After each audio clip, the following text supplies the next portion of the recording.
It's Saturday night. It's 4 o'clock on a Monday, and you know what that means, don't you? It's time for another exciting episode of TAXITV Live. Yeah, and the crowd goes wild, I tell you. Absolutely friggin' wild. Welcome to the big show. Happy Monday, and welcome to our guest today, Mr. Casey Hurowitz. Yay. All right, let me make sure that we are in fact broadcasting, and then we will be on with the show. I see black. Uh-oh. Excellent connection. Why do I not? There we go. Okay. Good. That always scares the crap out of me. Anyway, thank you all for joining us today.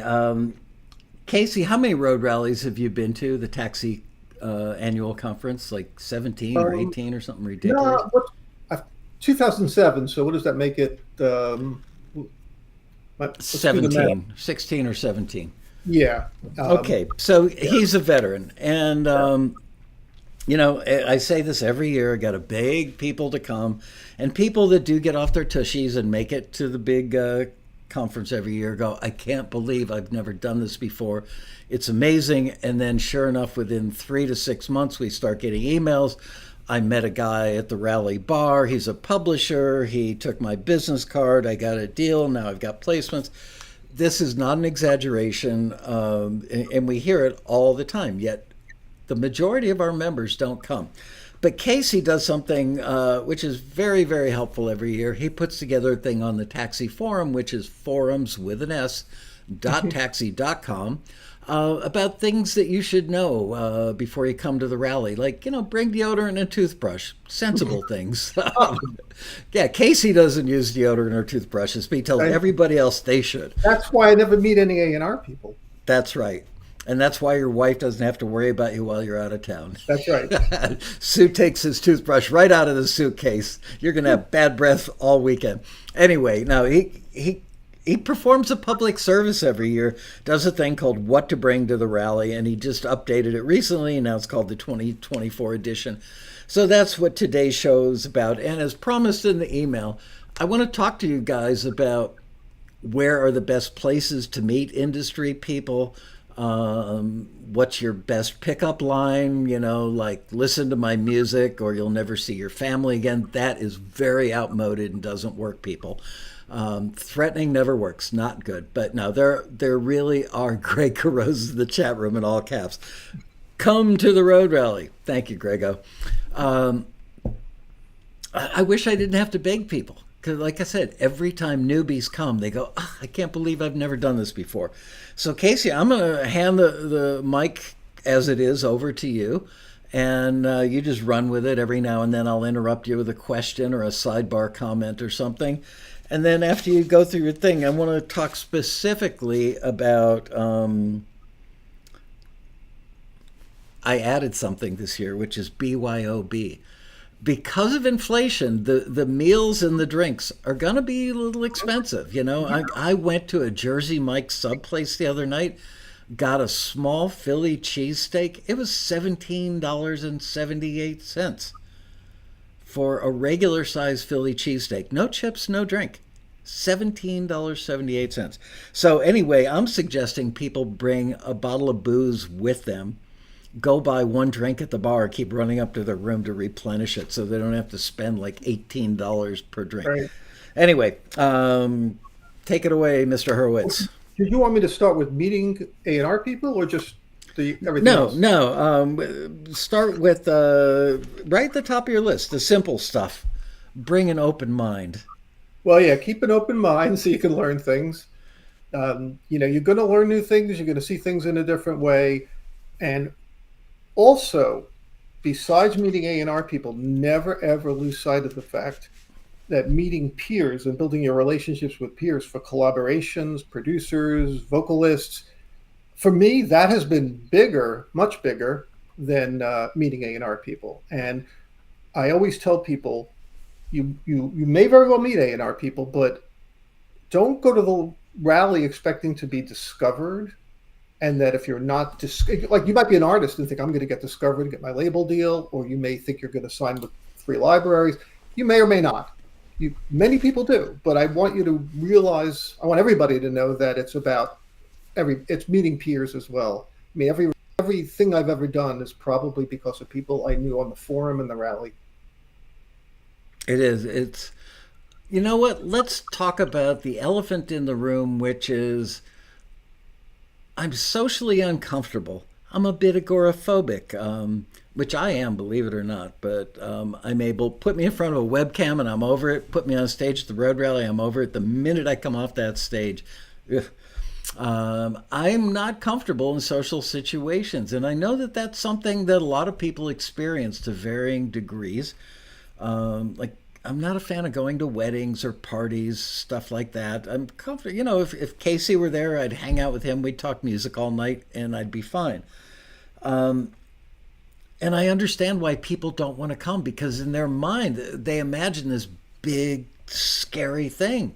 A hotel with a couple thousand other musicians wearing leather pants all tatted up and cowboy hats with little jingly things around them like, I'm cool and you're not. Is it anything like that at all? Yeah, I've never seen a place where you're with so many like minds and like people, and you will not feel out of place at all. I find that just the fact that people have their badge on, let me see, badge on, it's like the best icebreaker. Hold it up by your Adam's apple. There you go. Because you immediately see that people are where they're from. It's just an icebreaker when you walk up to people. I've always compared it to costume party. I remember when I was single, many years. Really? I'll tell you why I'm saying that. Because when I was shy coming out of school, I was like, the guy in Big Bang Theory that couldn't talk to women unless he had a drink. Right. But if I go to a costume party, it was an immediate icebreaker because you could immediately start talking about stuff. The badges, where you're from, just hello. Is really not a friendlier place. And a lot of people have privately talked to me about being afraid. And then after the rally told me, you were right. There's like nothing to be afraid of. They can't imagine. And I understand that. I just wish that they would trust the two of us when we say, I know you can't imagine it, but within 30 seconds of walking in the door, you're going to feel 50% comfortable. Within 5 minutes, you're going to feel 100% comfortable. By the end of the first day, you'll be kicking yourself in the butt for never coming before. By the end of the weekend, you're going to be wiping tears from the corner of your eyes going, I can't believe it's over and I got to say goodbye to these people. And you will have built a network of people who are your friends from all over the world that have a shared interest. It's like a big family reunion you actually want to be at. It is family. And remember that the shuttle, the line to register, the people you sit next to in classes or in the ballroom, you bond with people so fast. You're standing next to somebody online, you're going to start shooting the breeze with them. What do you do? What kind of music do you make? Hey, maybe we could talk more about it. There's no place that you can't make friends with people. Yeah. Matter of fact, the registration line, I know a lot of relationships have started right there.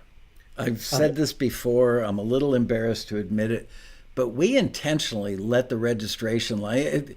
We used to open registration at like 5:30. Now we open around 4 in the afternoon just because we've got better at setting up more quickly.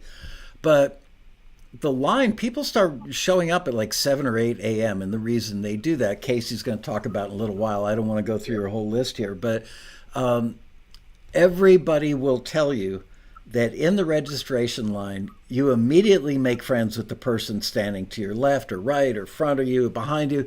Hey, can you do me a favor? Hold my spot. I'm going to go hit the men's room. Sure. Can you grab me a beer from the bar on your way back? Grab one for yourself. I'll buy. Okay.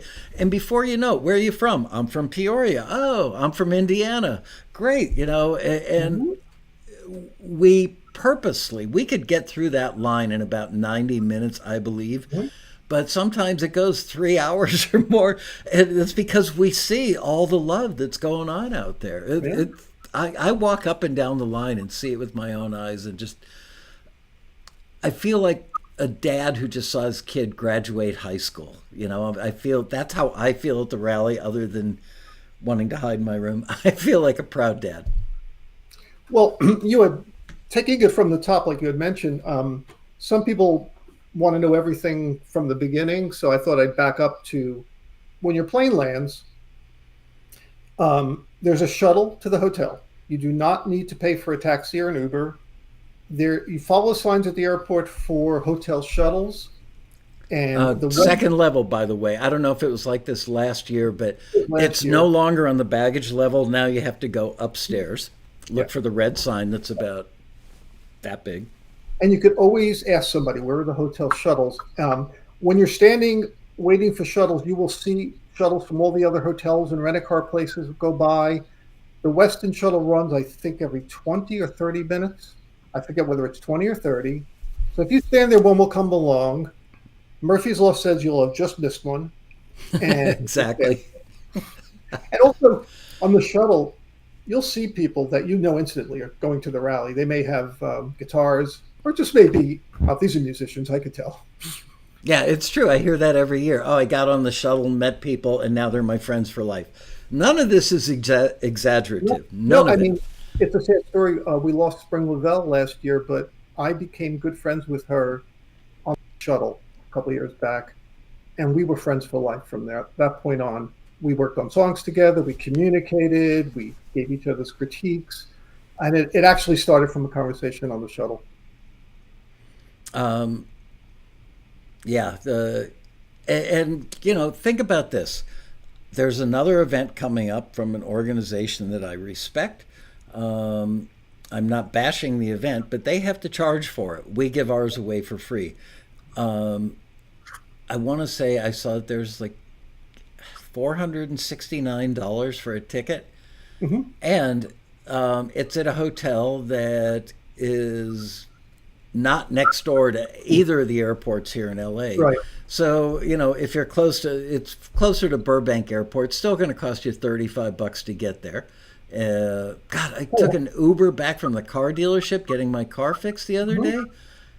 It was for like a 7.5 mile ride, happened to be at 9 a.m. I want to say it was like $68 for a 7 mile Yeah. ride. Whoa. Anyway, Your hotel and airfare, so it's costly. yeah, And if you rent a car, which do not, do not rent. and you don't have to pay for a cab or anything, so you're probably saving a couple $100 right Mhm. there. Yeah. And when you arrive, you're going to check into the hotel. And I would, if you're coming in Thursday, I would go right to the registration line as soon as you can. Maybe settle in your room and get on the line as soon as you can. The reason, besides the enjoyment of getting on the line, the most important reason to get on the line early is your choice of personal mentor. And I suggest you look the materials over before you come. You and pick your top three choices of mentors. And The we will earlier, provide you, by the way, all attendees get a list of who the members are and what their right, qualifications are. right. And so when you register, you pick your mentor. Now, the most popular mentors will be already picked if you wait too long. So you want to get there as early as you can and think about, are you mostly interested in film TV? Are you mostly a label deal person? What is it you're really what kind of person will help you the most? And try to pick that person. That's great advice. And, I've got to say, I get a little cranky when I think about this, but a lot of our members, we go to incredible lengths to provide just pages and pages of information. I know nobody likes to read anymore. Everybody likes to watch 30-second TikTok videos, and we've got the attention span of a goldfish. But people get up to the head of the line for registering for their one-to-one mentor, and they ask the taxi staffer on the other side, who should I pick? Well, you've had all their bios in your hands for like a week before you got there. And now with 150 other people standing behind you is not the best time to pick out who you're going to pick. So Casey's right. Pick your first, second, and third choice. And we don't just, the mentors are all great. So it's not like you have to really worry that if I don't get my number one, I get my number two. You're going to be fine. And I know because I edit the members' success stories for the newsletter every month, I see how many people have gotten deals at the rally because of who their mentor is. And you sit down to tell them what happens at a mentor session, Case. Well, in a mentor session, you get to play, you get to talk and play music for your mentor. So the most important thing to remember is it's only 15 minutes, and that goes really fast. So be prepared. You'll have your device, you'll have music on a device. CDs are pretty much gone nowadays, right? Your iPhone or similar. Test everything before you come. Do not get there and, oh, bleep, I can't find my music.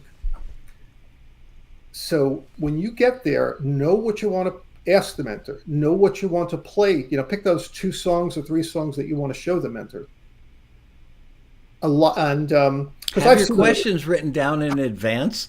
You may not get to them all, or you may find that you want to ask something differently or different. But don't waste your 15 minutes. First of all, we don't charge for mentoring. Virtually all other conventions charge like $35 for the 15 minutes. It's free at the Road Rally. But it will be so much more fruitful if you sit down and say, okay, what I'm looking for is, do you think my lyrics are good enough? Give them something to concentrate on, or if you don't have anything particular, say, I'm looking for an overall vibe. Do you think this is ready to go as it is? But give them a mission before they hit the play button. And a lot of mentors have selected people that they were mentoring for collaboration. Yes, lots of times. I actually had a great experience last year where I was mentoring a fantastic artist. As soon as I heard her music, I said, we should switch sides of the table right now. Phenomenal. And after the rally, we did a song. Greg Carozza produced it, and we signed it quickly. It was a great experience. I know other mentors have found somebody, oh, wow, you can do Chinese hip hop. I really want to meet somebody that can do that. I've got some things I need. A lot of relationships start there. And if it's not a relationship, you may get that advice. The advice is, you got good music, but it's too dated for today's world. Or lyrics, they're okay, but they need to be a little this or that. But is that a technical? I think I found that in page 74, Robin Frederick's book. Yeah. Don't be little this or that. Yeah, I mean, they're too specific for film and TV. Or I don't understand what you're talking about here. Or what's your chorus? Any and all of those things. Our mentors range from people like Casey or Greg Carozza or Dean Crepane, highly experienced taxi members who've been there, done it, made all the mistakes, and found success. So those are great mentors to have. We have music library executives. We have music supervisors. We have songwriting experts. By the way, this year we are going to have 2 really, really good country people at the Road Rally. It's funny, we went through a little drought there for a few years where we just weren't finding the right country people to run listings with Taxi or for the Road Rally. And then an old friend of mine named Steve Block, who is virtually everybody in Nashville knows him. He's been a publisher there forever. He came last year and he loved the experience, and the members loved having him there. He's a really good guy, really knows country music. He called me up 2 weeks ago and he said, would you like my friend Bobby Reimer to join us? And Bobby Reimer, to hear Steve Block tell it, Reimer is much better than I am. He's being humble, but he's might be right. I don't know. Anyway, so Bobby Reimer is now coming. So I'm going to have 2 really highly experienced Music Row, legit country people. Reimer also does pop in a couple of other genres. I want to say Americana. So just for those of you who maybe even aren't into sync stuff at all, but you write country or pop, which Reimer does, all these people are available as mentors. So there you go. And sometimes I know for me, my expertise is on the film and TV thing and the songwriting in general. I'm not a production person. I could hear very good from very bad. But what's important is when I hear something, if somebody brings me something as a mentor and I think I'm not the best person, I often will try to get somebody else later on to listen to them. Yeah. I can't promise that, but I've done that. Yeah, if I feel like not everybody's going to do that, but I try. If somebody's bringing something to me that I'm not the best judge of what to do with, I'll try to find somebody else to listen later on. There's somebody named John Robert Hemingway in the chat room saying Reimer is amazing. That's what I hear. I'm very excited. I just had a Zoom with him Thursday or Friday of last week. Incredibly nice man. All right, moving on. What else? Interestingly enough, people ask me what to wear to the rally. I get that question every year. And it's as casual as it comes. T-shirts and jeans. Your best torn Def Leppard T-shirt and a pair of ripped up jeans is fine. Don't dress up for it. Relax, enjoy yourself. Yeah, leave your leather pants with the metal studs at home. It's not that kind of crowd. It's a little bit, but not that much. Mostly jeans. Casey dyes his hair turquoise every year. Yeah, the purple and the leather jeans for me. And also bring a light sweatshirt, like a hoodie sweatshirt, for two reasons. It can get cool at night in LA. It doesn't always. It might get a little cool or drizzle. And the ballroom has a reputation for being very chilly. Yeah. The reason is we have the house engineer who's in charge of the AC for the ballroom. We have him on speed dial on like 4 of our phones. And we try and anticipate, but we could have the ballroom holds between 880 and 999 people, depending on how we do the seating every year. We try to give you guys leg room, which means there's going to be 880 seats in there. So let's say it's packed. Like Robin Frederick will always be like standing room only. So you get a lot of body heat. So we have to cool it down for that one. But the session before her might have had 420 people in there. So we warm it up for that one. And then the next one, we will anticipate, call the guy, because it takes about 15 to 30 minutes for the temperature to change in the room, because it's, the size of a high school gymnasium. It's not like it's your bedroom at home. I just wanted to step back for a second on the mentors and playing your music. You probably are best off having a playlist set up with disco is a good idea. Possibly SoundCloud. Have a playlist available and make sure beforehand, that maybe when you're walking around the area where the mentors meetings are, that you truly can play that there. I like to do something, if you could store something local on your device. Smarter idea. The Wi-Fi's not great in the hotel, especially with a couple thousand people all hitting it at the same time.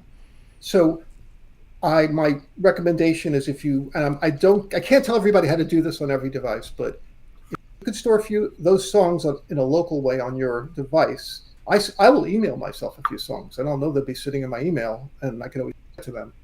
But if you could find a way to store them there, and I don't count on anything. When I teach, I have 3 backups of everything that I need. So be prepared. You don't want to be there at that moment that you can't get a good Wi-Fi signal and it's lost. You can't get your songs played. I see somebody named Dahlia who's coming for the first time, and she says, I'm assuming Dahlia is a lady's name. I'm concerned about COVID. Do they have any COVID prevention strategies at the rally? We do, actually, and it really kind of pissed me off a little bit. I spent about $1,200 to $1,500 on COVID stuff for the 2022 rally. It was our first year going back to a live thing. I bought 5,000 masks. I bought probably 100 bottles of Purell. I bought some giant, like quart-sized bottles to fill up the little bottles with. We brought all kinds of wipes and stuff. All that money was just pissed away down the drain because nobody used any of it. I saw people like French kissing in the registration line going, let me lay some COVID on you, brother. I'm kidding, Casey. I was watching. I'm watching the expression on your face to see if you're paying attention. Okay. Damn, I was going to say. Well, what happens at the rally stays at the rally. So, that's right. But I've got to say, in 2022 and 2023, there are a few people who might have autoimmune disorders or whatever, and maybe a little more prone to COVID than others. Very few people wore masks either year, much to my chagrin, having gotten 5,000 of them. Um, some people stole the little bottles of Purell and took them up to the room. I went up there and stole them back when they weren't in their room. I got maintenance to let me in. I want my Purell back. I'm joking. We did have a guy steal a $2,200 keyboard one time. Wow. Anyway, so yeah, we do have that stuff. And, honestly, for most of the sessions in the grand ballroom, like I said, there's minimally 880 some seats in there. You can always sit near the back of the room. There's plenty. You can be 25 feet away from people. But as we now know by Dr. Fauci's most recent admission, the 6-foot rule was just arbitrary, and they knew that it wasn't doing anything. So if you're worried about distance, don't. But I wouldn't recommend shaking hands, picking your nose, scratching your eyes, or any of that stuff. And French kissing with strangers. Yeah, definitely. I don't remember if I did it last year. We were wearing masks during mentor sessions because I'm sitting right face to face. So if you're concerned, I'd certainly at a one-on-one mentor session where you're sitting face to face, three feet from each other, that would be a good time to wear a mask. And yes, as Michael said, if you have a medical condition, then you should be more careful. Yeah, honestly, I expected after the 2022 rally that we would have gotten a lot of emails or phone calls from people saying, I got COVID at the rally. And we didn't get a single one. And the same thing happened last year. Maybe people did. I mean, frankly, I got COVID. I can't remember if it was after the 2022. I don't know. I went on a trip to Poland in Lithuania about a week after the rally, and about 6 days into that trip, I got COVID over there from being on a tour bus and stuff. I was the luckiest COVID guy ever because I got it on a Friday night at like 8 o'clock, and by Sunday morning, it was over. No headache, no fever, no chills, no nothing. It was literally like a 24-hour bug. We're lucky, without getting too deep into this, that for most people, it's not become hospitalization, fatal. There are, especially if you don't have any major pre-existing, but I respect everybody's concern. Yeah. Yeah, somebody pointed out Mpox. I'm not laughing, making fun of Mpox, which used to be called monkeypox, and then they decided to make it politically incorrect to say they didn't want to offend any monkeys. I say screw the primates. We can call it monkeypox if we want to. But in any case, I don't believe that is... I don't think that's a concern right now. Yeah, it's spreadable. Let's just say close contact is the most frequent way it's spread. So yeah, unless you're French kissing somebody in the registration line, very little chance you're going to get Mpox. All right, moving on. Well, the other thing, okay, I'm going to my list of what people ask me all the time. Yeah. Okay. One is, should I bring CDs? You might want to bring a few CDs.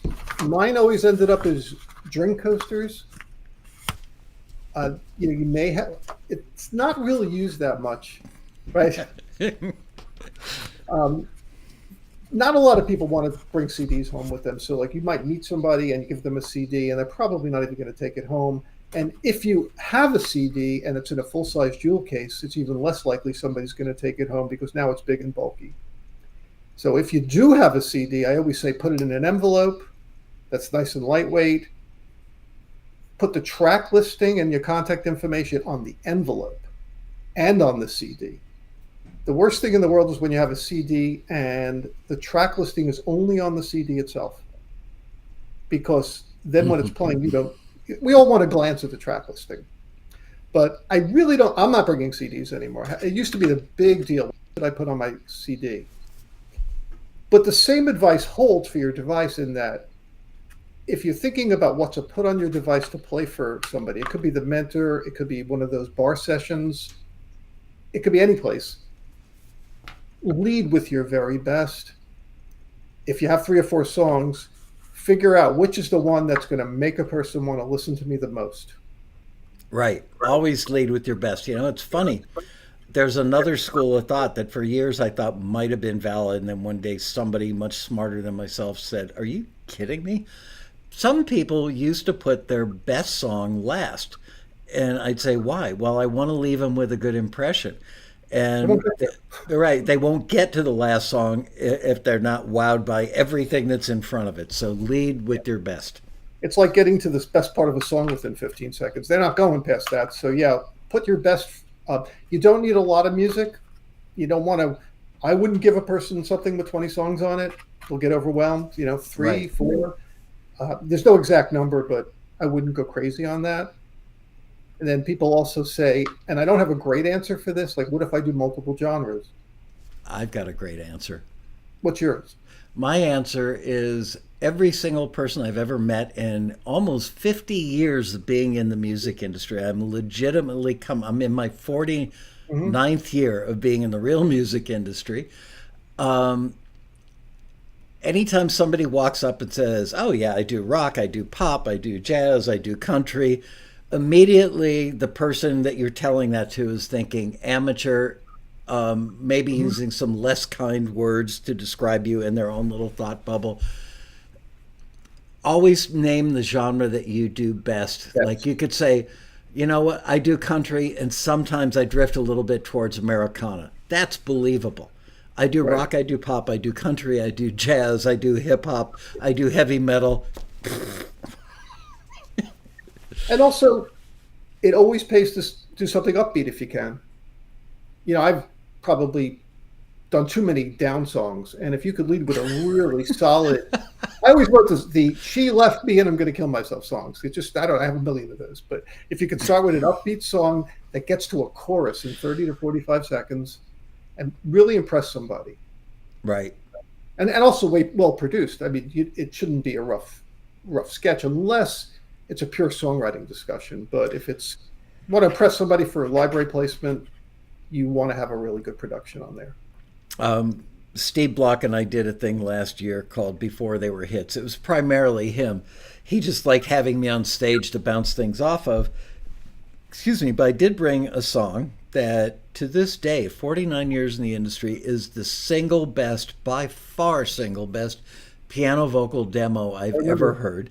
And Block called me the other day and said, "By the way, will you be on stage with me again this year?" And Bobby Reimer's going to do it with us as well. And it's not just going to be country this year.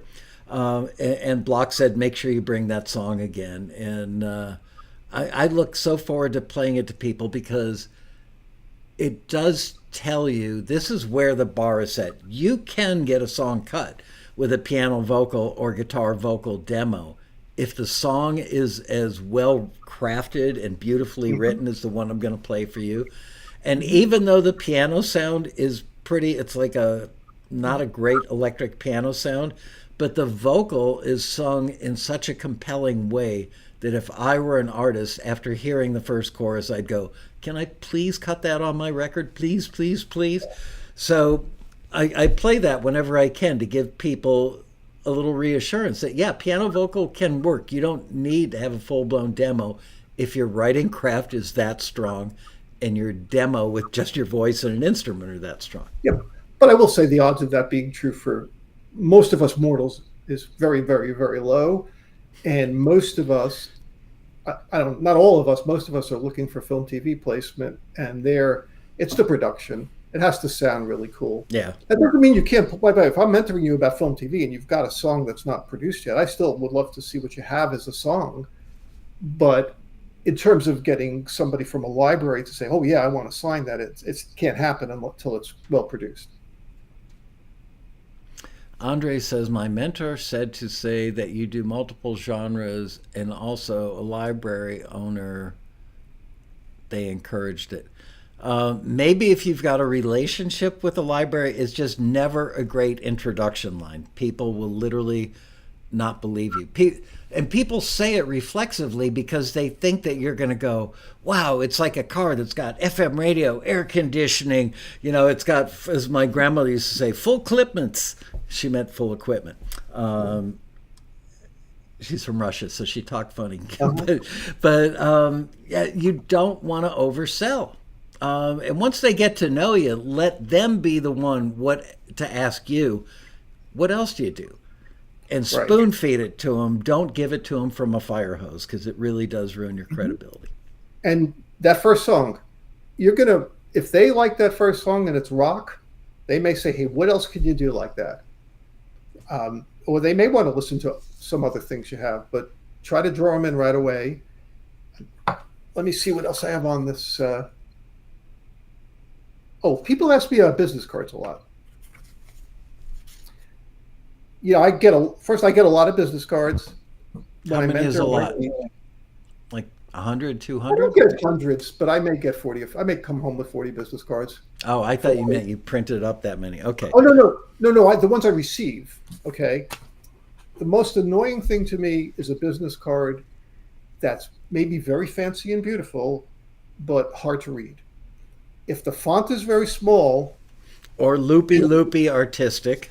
Yeah. or the contrast between the writing and the background is poor, and you got to remember, I'm not that young. Michael's not quite that young either, and we can't read size 2 font anymore. So make them very readable. My advice is light backgrounds, dark letters. I don't think people are that impressed with how fancy your card is. Also, no odd shapes, no boxes. It looks like a record. No, I'm going to hold this up. It's not a model of a great business card. What you can see is it's white, and you can't really make it out on the camera, but white Now with try dark and go a background. little closer. You don't have a green screen, so you can. And now move it to your. There you go. Excellent. Better. Yeah, it works better when it's right side up. And there's Casey's home address in case you want to drop something off in the Right, mailbox for him. right. But keep it simple. Who are you? What's your contact information? The A tagline QR code is the best thing on there. right? But also, what are you? Like I simply write songwriter, composer for film, TV. If you're a producer, engineer, mixer, put that on the card. Who are you? And What are list you? your instruments. Sure. And do both sides. You can do both sides of the card. Put the basic contact information in a big font on the front, and on the back you could say saxophone, keyboards, whatever. Especially if you do an instrument, like if you play a sitar or a Japanese koto or something. That would be interesting information to have on the backside of the card, because you're going to meet somebody at the rally that's going to need somebody to play a bouzouki someday. But I would say have contact information on both sides, because what happens is when it's flipped over, somebody's going to not see it.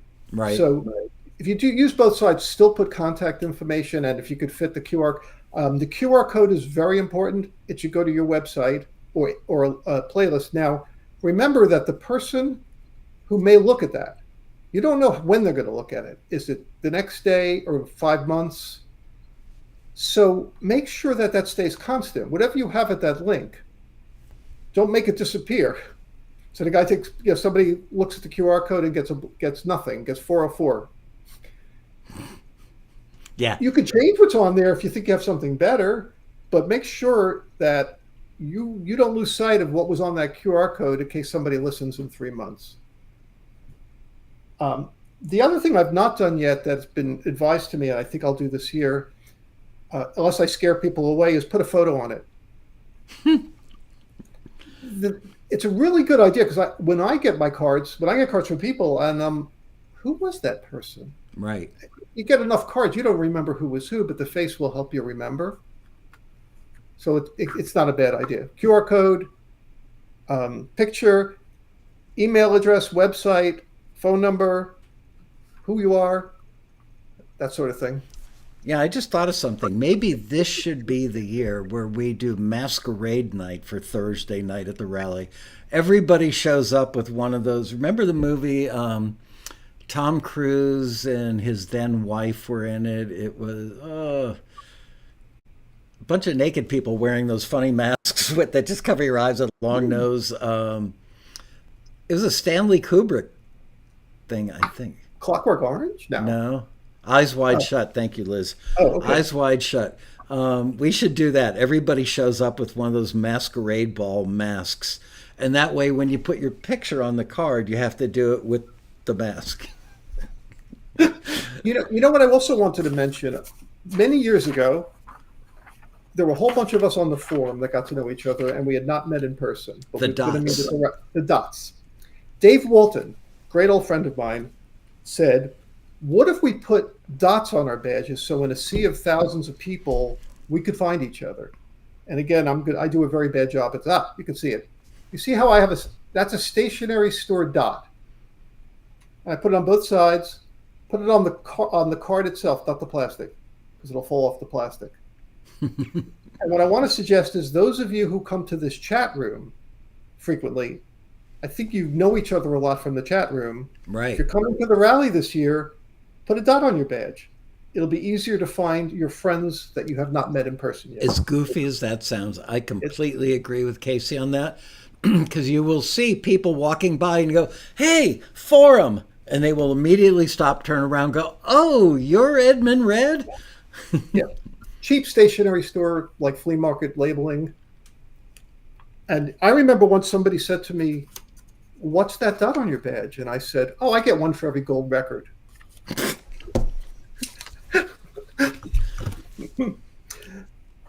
So, yeah, it is a great idea.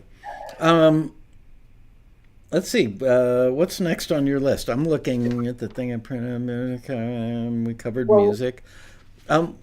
We didn't talk about the restaurants yet.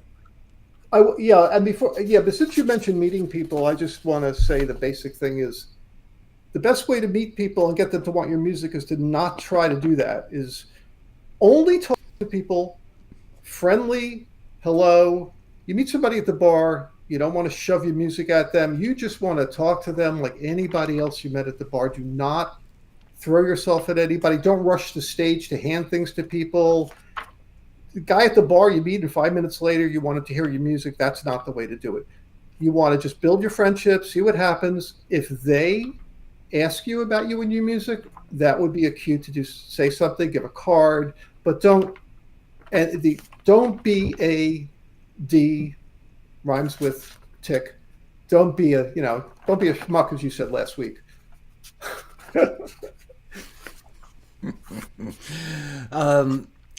I agree with that as well. I've always told people, if you see somebody, first of all, people do come up to panelists after they finish a panel, and that's okay. The panelists expect that. But when they see outstretched arms, it's not cool. It's like asking your weed dealer who he gets his weed from.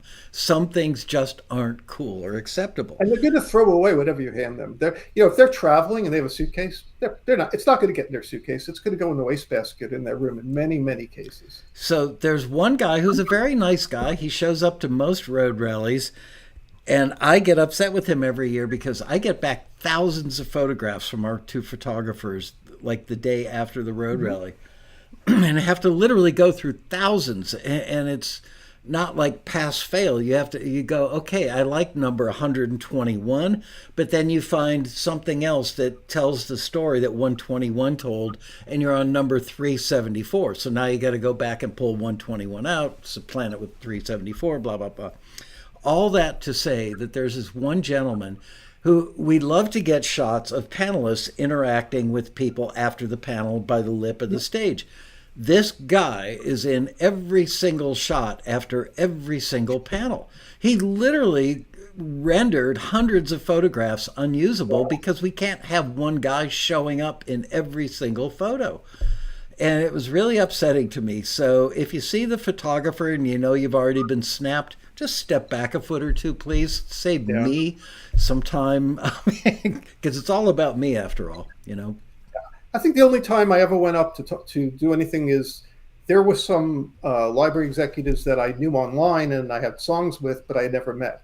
So I would go up and just say, "Hey, I'm Casey, and I have some songs with you. I just wanted to say hi." And usually they'll say, "Oh yeah, that's great. I know your songs," and just say hi, because I never met them. I never met them before, but I'm not going to hand anybody anything. Now, when if you see a panelist 15 minutes after they came off their panel and they're at the bar, my personal recommendation for the way to approach them is say, "Hey, how you doing? I just saw you in the panel there. What a great job you did. Do you mind if I ask, how did you get your start in the industry?" That is such a great kind of soft opening, because everybody likes to talk about him or herself. Yeah. And frankly, a lot of their stories are interesting, So Yeah, it's like I was a nuclear scientist, thinking of FET now. I was a nuclear scientist working for, I didn't know that. well, it was like worked at General Electric or Westinghouse or Hmm. one or the other in Lebanon for a number of years. Wow. And sometimes people have really interesting stories, but when they finish telling their story, and what about you? How did you get your start? What kind of music do you do? Oh, really? I could use some country pop. Do you have a QR code or anything? How do I find you? Here's my Mhm. card. Great, man. It's been wonderful chatting with you. I hope to bump into you again. Thanks again for giving up your time to do the road rally. That to me feels like an acceptable conversation versus, hey, you want to hear some amazing blah blah blah? I got this, I got that, I got the best, and I see people doing this. Mhm. It would be like going on a date. You meet somebody, Tinder, I guess. I don't know. I've never used a dating site, but you meet somebody on Tinder, and at the first date, you start describing body parts and bank accounts. Not the way to Unfortunately, I hear that that's the way it goes nowadays, but that's another really. story. I wouldn't know. Uh, I wouldn't know either, but I hear. So I might even be more laid back than that and say, "Hey, nice job. I really enjoyed your presentation," and then let them chill for a while because maybe they need to chill after being on stage for a while. They really don't want to talk that much, but but acknowledge them because maybe you'll have a chance later then to talk to them. Or knock your beer over so then you can take a napkin and start Oh, blotting yeah. it. Nothing warms up a potential, relationship better than patting beer off of their belly. Yeah. And never, whether it's in an email or in person, tell somebody that you have a great song or you have a hit song. When I started in this business, we would write letters and send cassettes to publishers. And quickly, I read about how never say, "I think I have the next hit song," because people hate hearing that. Yes, they do. They really don't want to hear that. So don't say your song is great. Don't say you have a hit. Um, just be a person. Make believe you're just meeting that person in any other way. And you mentioned food. I get a lot of questions about food because, as you mentioned also earlier, things are expensive in the world. The Daily Grill restaurant at the hotel has great food, but it is pricey. It is in line with what a hotel restaurant will charge, Right. but it's pricey. It's a pricey. It is a great restaurant. So if you can afford one meal there while you're there, one dinner, I recommend it. Many of us have our meals at the less expensive places. So Denny's is very popular. Um, yeah, like I said the other day, I spent 17. Sorry, I have a tickle, but I have a cough drop just in case. Mhm. I spent $17.87 on a sub at Jersey Mike's. I was astonished. And speaking of meals, another thing I've noticed while editing the members' success stories is how many people either met a collaborator or multiple collaborators or industry people, and like their world got changed because they went to the taxi meet and greet luncheon at the road Right. rally. We literally do not make one penny on those luncheons. Mhm. They're pricey because number one, the hotel unionized since we Mhm. were there a year ago. Number Mhm. two, because have you been to a grocery store?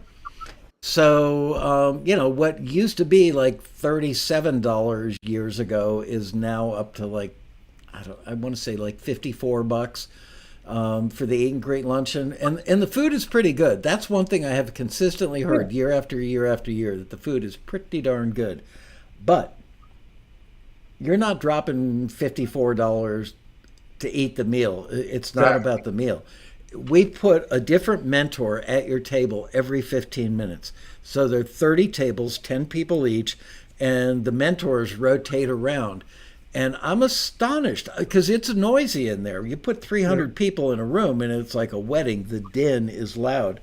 But I'm literally astonished every year when I see how many people met their publisher, their music library, their collaborator, their whatever at the mentor lunch. Well, we used to call it the mentor lunch. Now it's called the taxi eat and greet luncheon.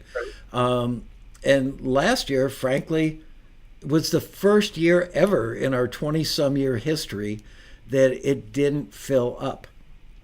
But we have to make a contractual obligation to the hotel, because that's how we get the ballroom for free and all the meeting rooms for free and get the really good rates for the hotel rooms for you guys, which, by the way, are almost $100 a night cheaper than another event that's about to take place very soon at a hotel that you can't get to with a free shuttle, Right. blah, blah, blah, blah, blah.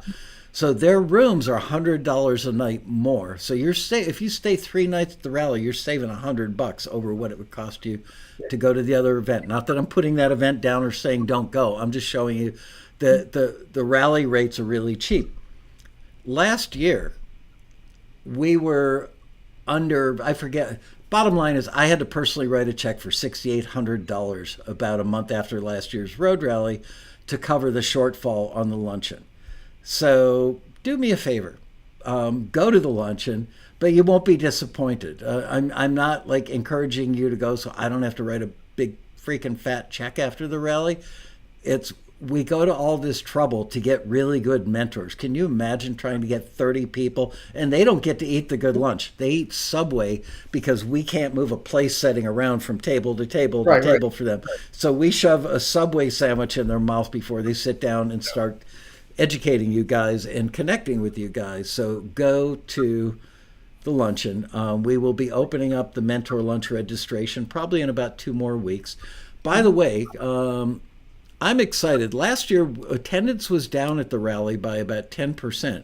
It was the first time in forever that it was down. And it was because the economy. People couldn't afford an extra $300 plane flight or whatever. This year, I haven't checked since Friday, but as of Friday, same number of days out from the start of the rally. We call it the T-minus graph. We were about 157 people further ahead in registrations than last year. So what that tells me is that the hotel rooms are going to go faster than they did last year.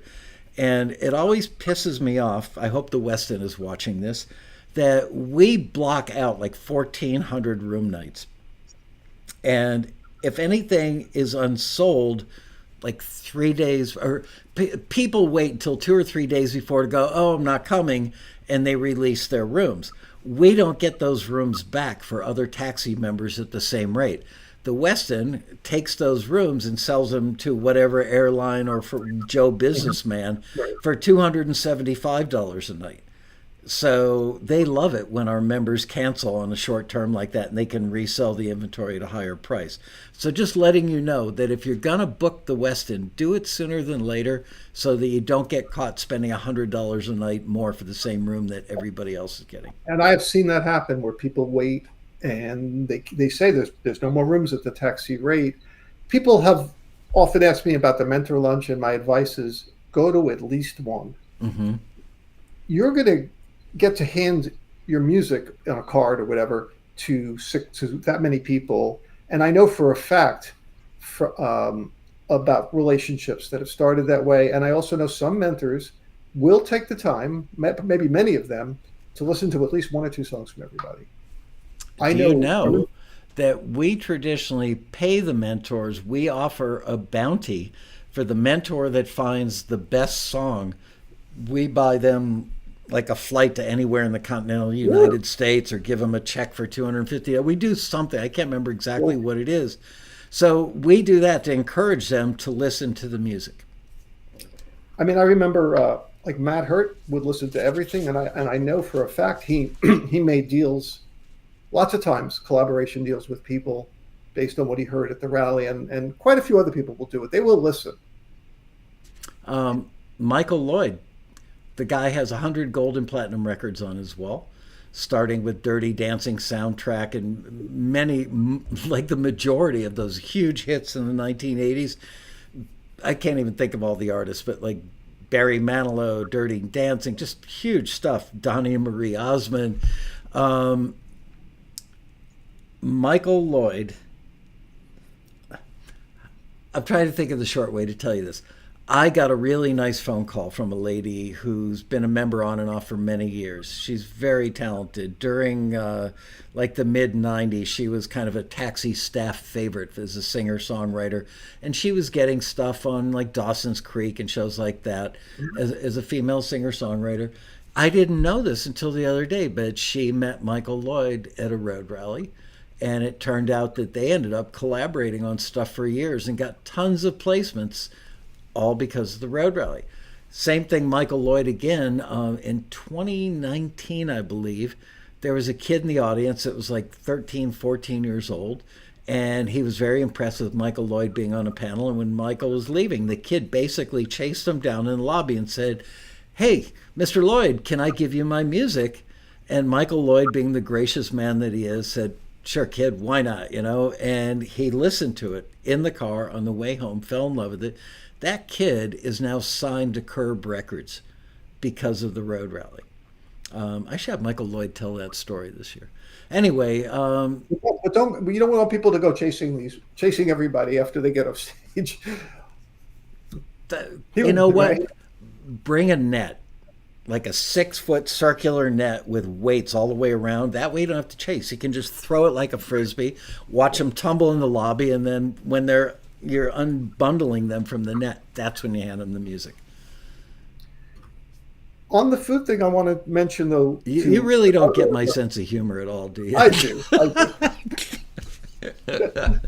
become this list, and I'm always afraid I'll forget something. So, Okay. the food-wise budgeting, I mentioned the Daily Grill's great, a little pricey. The Reuben sandwich, by the way, is one of the best I've had anywhere. I have not had anything bad there ever. I love Yeah. their meatloaf, their pot pie. You can go to Denny's. Denny's had raised their prices a lot, got kickback, pushback, and I think they lowered them back again. But it's like a tradition. We go to Denny's, lunches, dinners, Wow. pancakes and egg. Oh yeah, Denny's is extremely popular at the Road Rally. And Subway's right down, to the right, a couple of doors down is the Subway. A typical day might be lunch at Subway and dinner at Denny's if you have to, because that will be more affordable. The other thing that I do, I don't know if everybody does this, is when I first get there, I go down to the convenience stores and I load up on cracker packs, protein bars, snacks, and that is my breakfast and snacks during the day. So I'll bring back, it's much more affordable than the gift shop. So you bring back what kind of snacks you like, and there's coffee in the room for free. So my breakfast will be the coffee in the room, a cracker pack and a protein bar. And I've saved a lot of money on that meal. Did you say a pack of crack? A cracker pack. Oh, I have dyslexic hearing. So yeah, I like protein bars, cracker packs, whatever snack you like. It's a good idea to go down there. Don't go down there at night. Go down there during the day. Yeah, Century Boulevard has a homeless problem underneath the freeway overpass, the 405, Yeah. which is very close to the We'll hotel. go there. Yeah, I have a story I won't say on air, but yeah, I'm aware. it's not a safe neighborhood at night. It's okay if you're like traveling with 5 people to go into Denny's. You don't want to be out there alone. Right. It's not, it's not like Watts or Skid Row, but I wouldn't walk there alone at night. And I'm really burly and I know karate. Right. And Denny's, fortunately, Denny's, you don't have to go is before the underpass. Right. And the gas station convenience stores are before that underpass. And, take a friend, go while it's nice and sunny out, go to the convenience stores and load up on, like I like soft drinks, drink alcohol. So I'd rather get my juices and sodas at the convenience store than the gift shop or the bar. And I'm set for the weekend. I think there's a refrigerator in the room. I'm gonna go get a prop. I'll be right back. I want to show you something.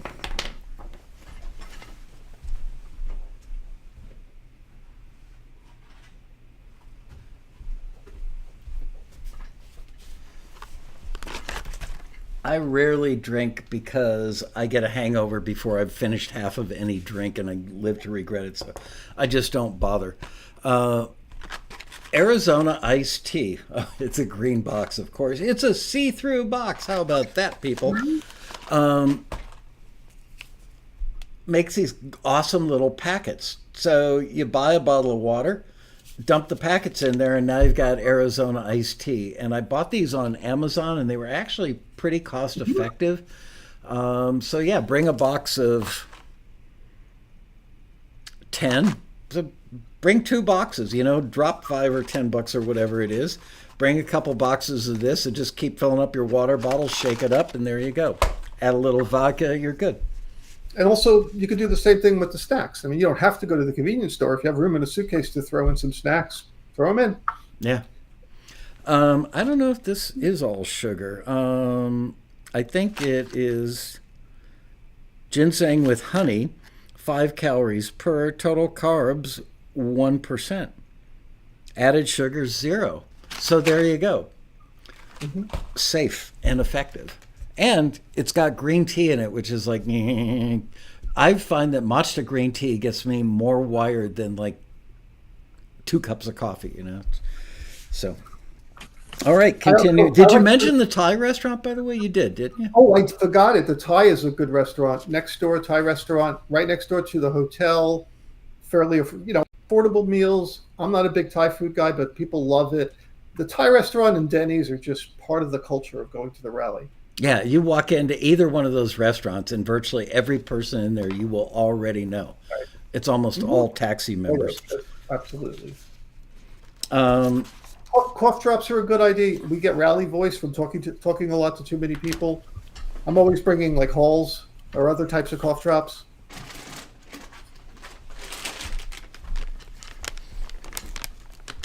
You got cough drops.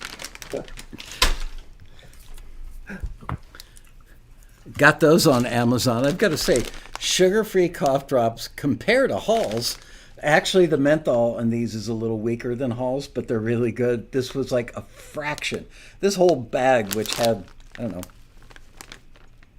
140 cough drops in it, was like $4.48 or something. The Costco method. No, the Amazon method. Edmund Red, is there anything ML doesn't have? I've been sitting in the same office now for 22 years. I've got more stuff here than I have at home.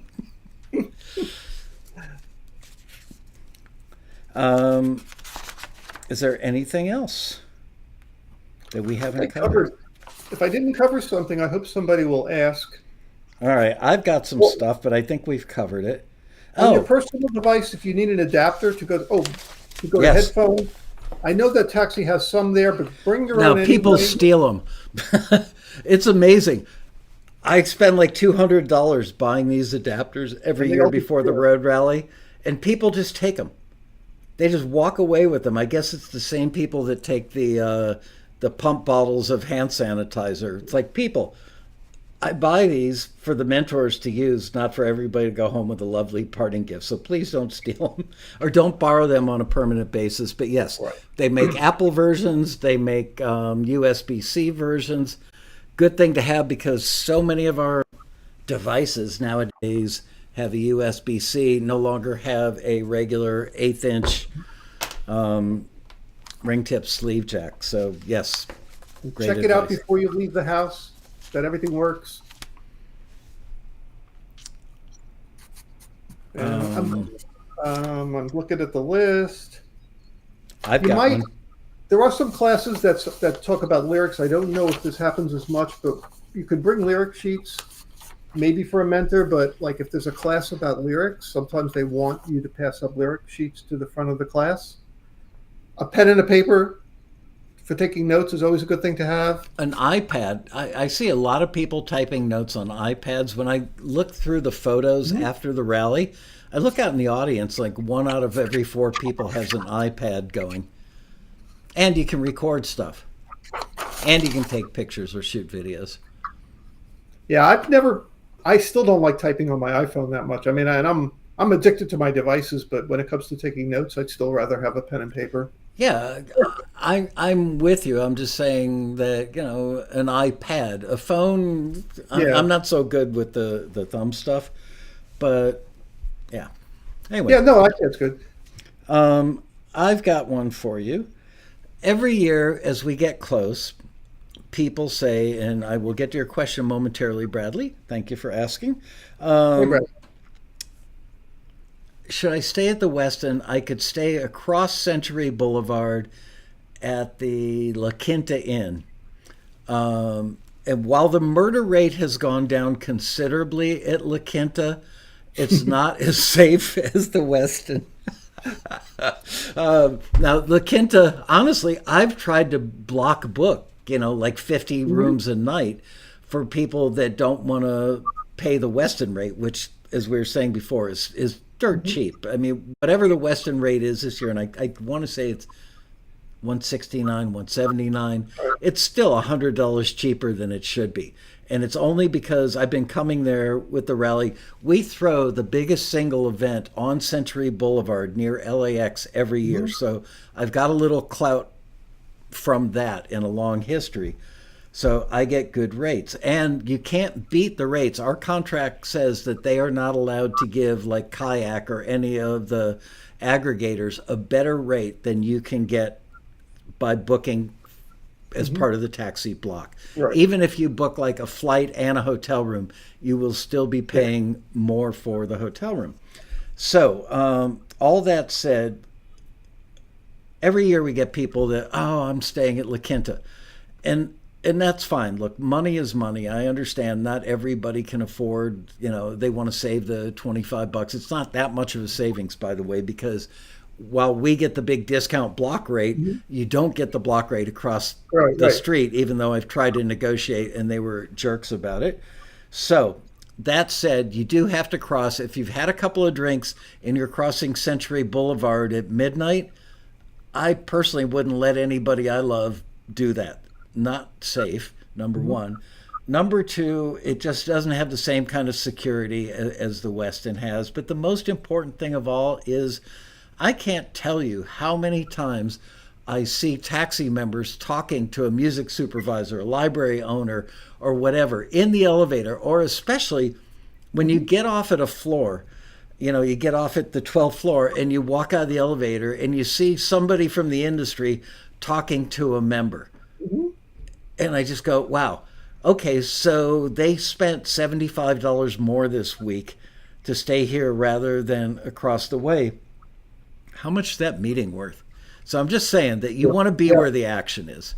And I like to be able to quickly go back to my room for a minute to get, anytime I want to go run up or get something, I don't see staying anywhere but the Westin. It's just, to me, it's just part of the whole experience. There are a lot of people that double up with roommates. You could advertise on the forum that you're looking for a roommate. I see that happen. I mean, I've known a lot of people who've shared rooms at the rally. Yep.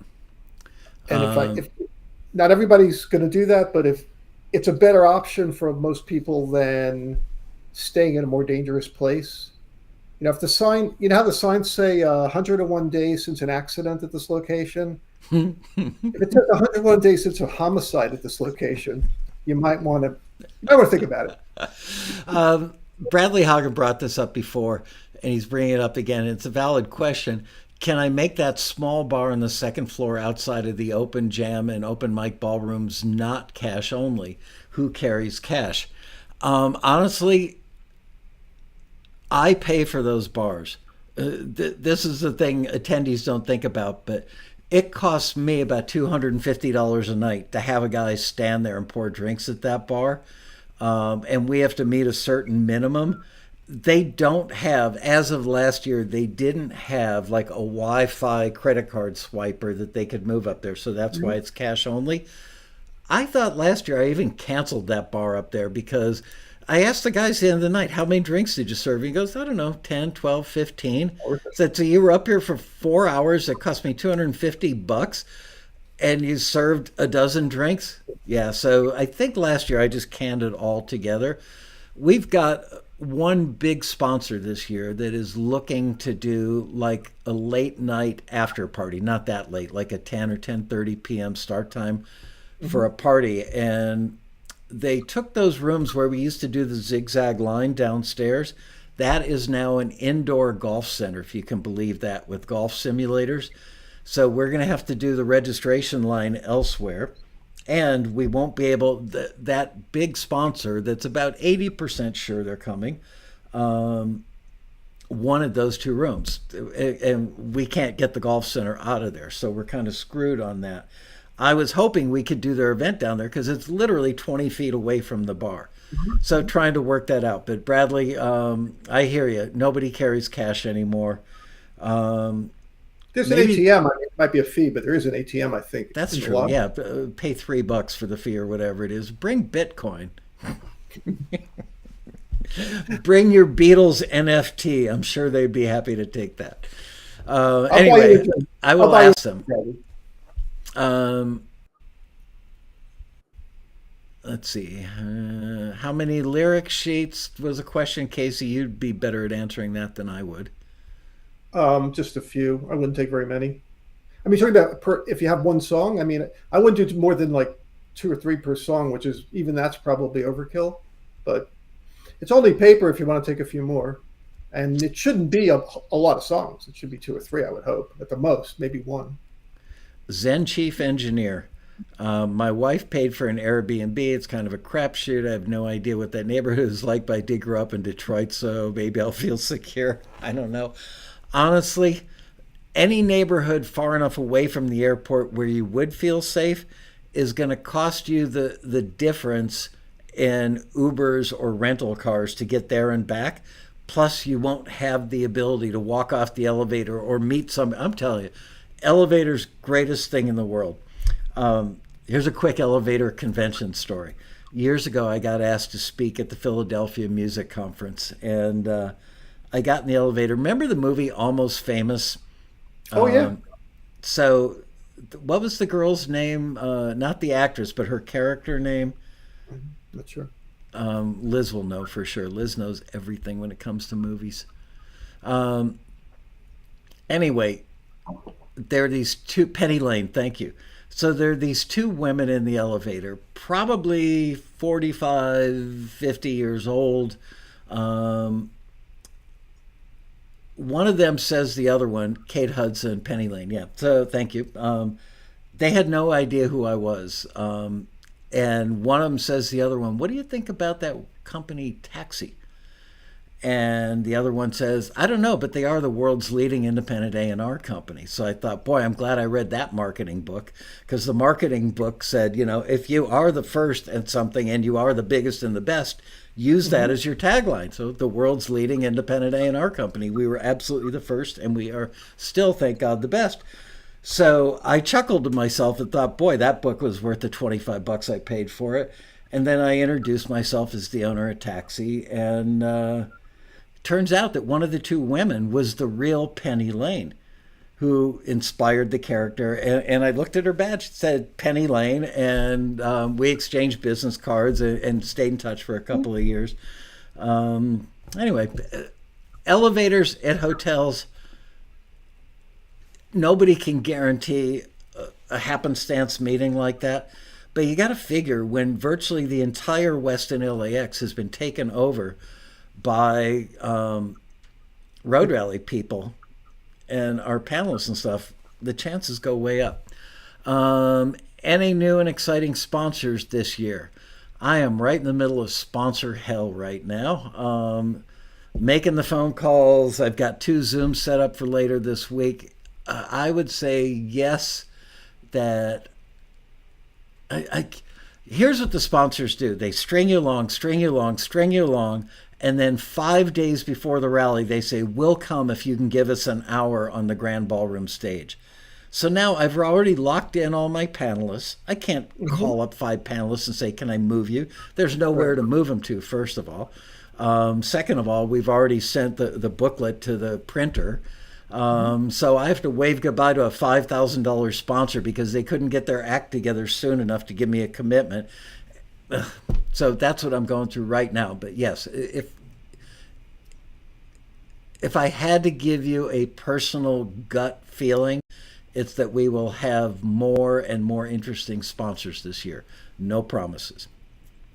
Any other questions? Decided on a keynote speaker this year. We are doing the keynote this year. Is going to be. I didn't bring the document here. It's at home, sitting on the kitchen island. It's going to be called "Is AI going to Take Your Job?" I'm doing a keynote panel this year because I've never seen in 32 years of operating this company one topic be such a big topic among so many of our members for so long. And a lot of people are scared to death and feel like why should I even bother trying when a robot's going to take my job? I have put together an incredibly good panel of people that I think are going to give you the most realistic, deep thinking look at where we stand today with AI and where the future may go with AI. Off the top of my head, the panelists, Tanvi Patel from Crucial, Stephanie Reed from Black Toast, two of the smartest people I've met in all the years I've been in the music industry, like brilliantly smart, and might surprise you, frankly, on the topic of AI. And I didn't pick people because they were pro or against. I wanted all angles. Paul Croteau, I invited him to be on the panel, even though it's hard to take him out in public sometimes. I'm kidding, only because I know he's not in the chat room today. But he has done more daily deep dive research about AI than the rest of us put together. And I want him on there to be kind of the challenging guy, both positive and negative. And he can make arguments both ways. And then another gentleman who actually is a TAXI member, but a friend of mine, and his name is Brenton Hund. And he works for Warner Brothers Discovery, which owns CNN and the Discovery Networks and all that stuff. And he's one of the very top attorneys in their music department for that entire enterprise in Atlanta. And although he is not allowed by their lawyers to comment on what their corporate thinking is about AI as it relates to music, he is allowed to speak in general terms, like, I think the networks in general might like this or might not want to do that. So this is going to be a really, really well thought out, well delivered, highly informative panel. I have a phone call tomorrow with, why can I never remember his last name? Alan Parsons. We tried to get him 2 years ago. We came that close, and we are back into negotiating this year. If I am able to get Alan, and I should know if we're moving forward with that or not tomorrow, hopefully. I'll probably do one of our 5:30 p.m. things like we did with Ken Calais about the Fleetwood Mac record, where turn down the ballroom lights, go grab yourself a burger and a beer, come on in, just hang out, and we are going to play, Money from Dark Side of the Moon and play some stems from that, tracks from that, and talk about that. We'll probably play one of Alan Parsons' biggest hits. I'm dying to ask him. I saw that he just got interviewed by Rick Beato like a week or so ago. And I watched most of Rick's things. I think Rick is a great interviewer, highly intelligent guy. But there were some things that I wanted to ask Alan Parsons that I was hoping that Rick Beato would ask him, and he didn't. Maybe there's a part 2 coming out. I don't know. But I want to say, how is it different when you are producing your own album and your name is on it versus producing somebody else's record? Are you trying to make them happy in delivering their vision? Are you bringing your aesthetic to their project? When you're working on your own thing, do you have to turn to your bandmates and say, what do you think? I want to know, because I've seen that in the studio many, many times, where people who produce their own stuff wear a completely different producer's hat than they do when they're producing somebody else's. And because, Dark Side of the Moon, one of the best known, most played albums maybe of all time, he was in the room for that. There's a lot I want to ask him. I don't think I knew that Alan Parsons was involved with that album. Yep. Um, I want to interject something that I forgot about before. Sure. We we touched on the fact that you should read the program carefully on the plane before. And the thing I forgot to mention was if this is a first time rally for you, you might not know that at a given time slot, there could be what, 5 or 6 driver's ed classes going on at the same time. Yes. The ballroom sessions are now separate from the driver's ed times. So they are pretty independent, right? No, last year Angel and I worked very hard to try our best to slot the times that things start in the ballroom to coincide. Because what was happening in the past was people want to go to the ballroom session, then leave halfway through to go to a class. And my panelists would ask me afterwards, why did 40% of the room get up to leave? Right. Which is embarrassing. So we've tried to coordinate the stop and start times. It's not always possible. Right, but the important thing is at a given time, especially with driver's ed classes, there's going to be 5 or 6 things to choose from. Right. You can't do it all, No. so just pick the thing that you think is going to help you the most. There'll be future rallies or talks you can have with friends, but preparing really really helps. Or maybe when you're there, a friend that you made there will say, you know what, last year I took that class. You should go to that.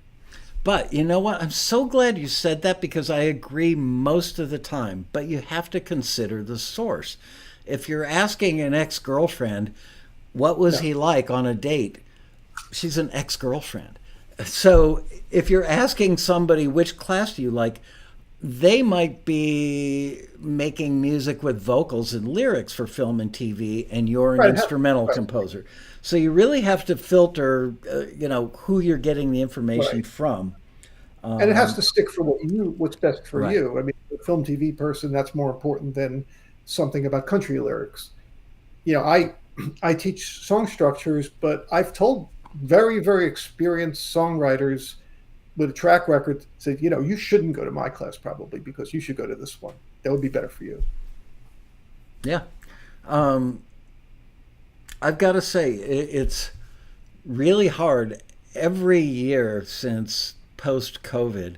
So we've done 2 road rallies. This will be our third since COVID ended. Well, subsided dramatically. And it's heartbreaking. There are people I know that have taught classes at the rally before and they want to come back and they kind of feel like they're grandfathered in. We've had too much stuff on the slate and too many things on the same topic. And so I am going to meet with Angel, who is the person who reaches out and coordinates all that, not this week, but next week. And we're going to sit down and X out a bunch of classes. We know what the head counts are in the classes. So we're not going to keep somebody using up a classroom that gets 12 people in the class when we could put somebody in there that would get 50 people or 100 people in the class. And those are difficult conversations. There's a lot more politics that goes on behind the scenes putting a road rally together. There's a music library owner that will no longer run listings with Taxi because I didn't invite that music library owner to come and be on a panel last year. The reason I didn't do it is you don't want to have the same teachers, the same panelists every year. There are some people that are just so good on a stage that I invite them back time and time again. I'd rather have a great face than a new face if the great face is just awesome, like Right. impeccably good giving out information. But I have to balance that with for people that come every year, do they want to see the same 5 people on the panel all the time? So that said, where was I going with that? In terms of which classes still can Yeah, get on the schedule, because you have to pick what's best, what's not duplicating yeah, things. and also try and balance it with, like, I don't want to have somebody teaching a class on songwriting when Robin Frederick is on the stage teaching songwriting in the ballroom, Mhm. or even right before Robin Frederick, or that Right. person says, "But that's the only time I can teach it." So the politics. So yeah, the reason I didn't invite that music library owner to come to the rally last year was because the music library owner moved out of town, and I didn't want to have to buy a plane ticket and 3 nights of hotel. It would have cost me somewhere in the neighborhood about $1,000 to have that person show up for one panel at the road rally. And I got a message relayed to me from a third party saying I would have been happy to pay for my own flight. I didn't want to have to pick up the phone and call somebody I've known for 25 years and say, can you do me a favor, buy yourself a ticket to LA to be on a panel for 1 hour at the road rally? So all this kind of stuff happens in a very big way behind the scenes, getting ready for the rally every year. And frankly, I don't mean to be pouring my heart out here or asking for adulation because I do this, but it's way harder to put a road rally on than you could ever possibly imagine. Any one of the things, just the sponsors, the teachers, the mentors, the panelists, the topics for the panel, dealing with the hotel, dealing with the tech, negotiating. I mean, we pay something stupid. I want to say like $1,800 a day just for the power drop in the ballroom. Just to have the box that the PA system plugs into. It's like $1,800 a day times 3.5 days. Right. So these are all the things that we try to make it so seamless that when you guys show up, all you have to do is hug your friends, take in great information, and go home and be inspired to make great music. And frankly, that's our selfish little reason for putting the Road Rally on for free, is that we want you to become better, and we want you to love Taxi for helping you build a career that you didn't think was possible. The Road Rally is one of our most, if not our most effective tool for doing that. So that's why I throw myself on the cross and sacrifice my own well-being for you guys every stinking year. And that's why I have very little tolerance for whining about little things with the rally. I mean, people, it's just like complaining about the way a music library does their business. I mean, try to do it yourself one day. You don't know what you're complaining about because you can't even imagine. I mean, I can't imagine really, but the size of the undertaking and all the details. And also, if it turns out that I don't fit on the schedule this year, I will tell Deb that you were French kissing a woman online. Good job. Thank you. I saw a comment, have I ever thought about outsourcing the sound? Yeah, that's not the hotels. We don't use any of the hotel's tech because it's sky high. The sound guys we have, frankly, I think they're like $5,500 or $6,000. They are worth every penny, and they're easily half of what we'd pay going through the hotel.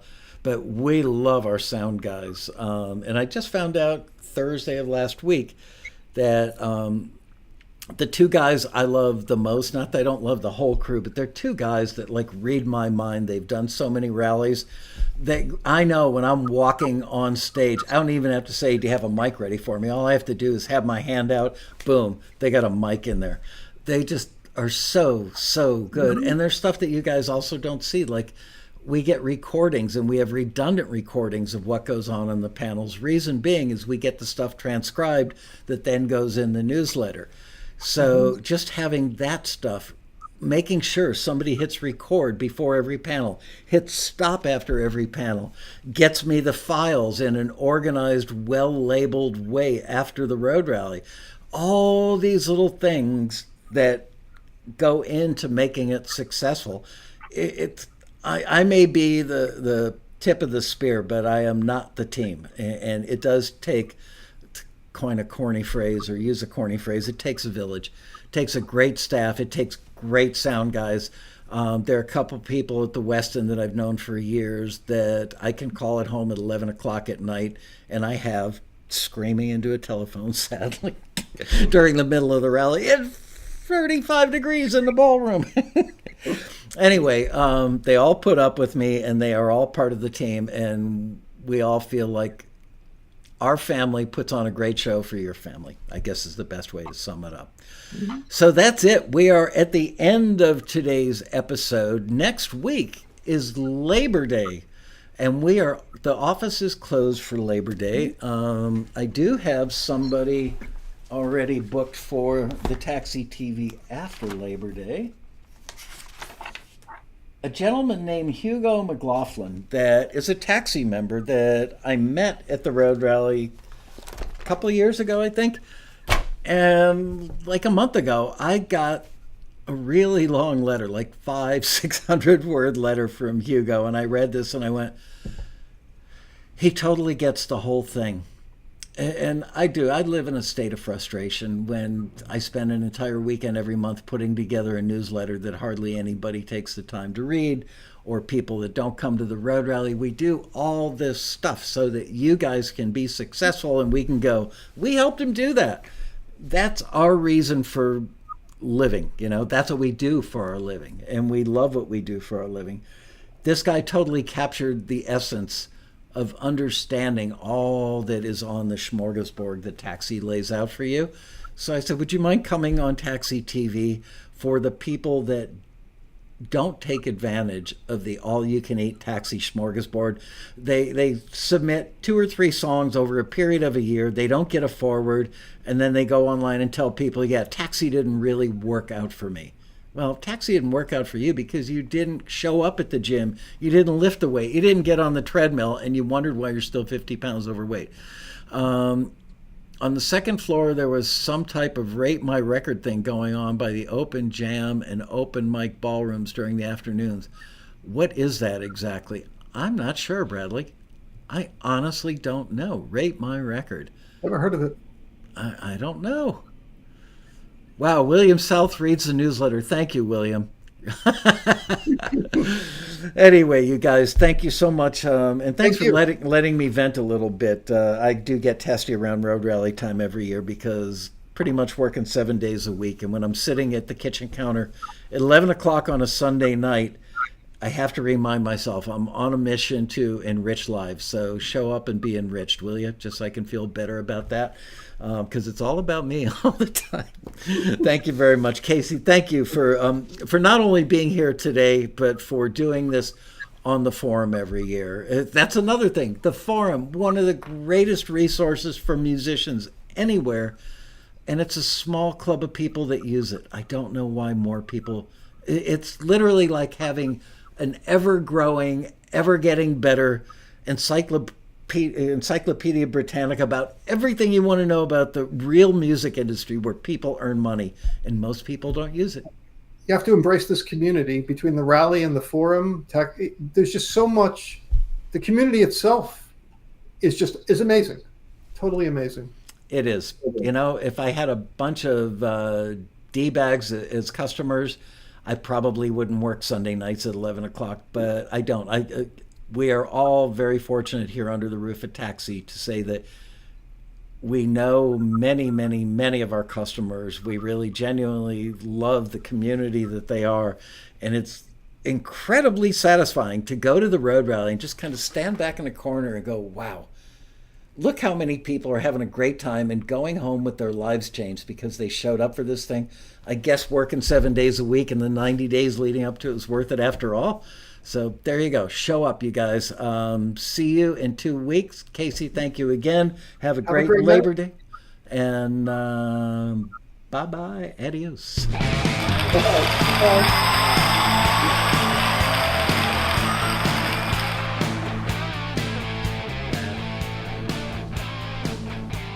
Casey out.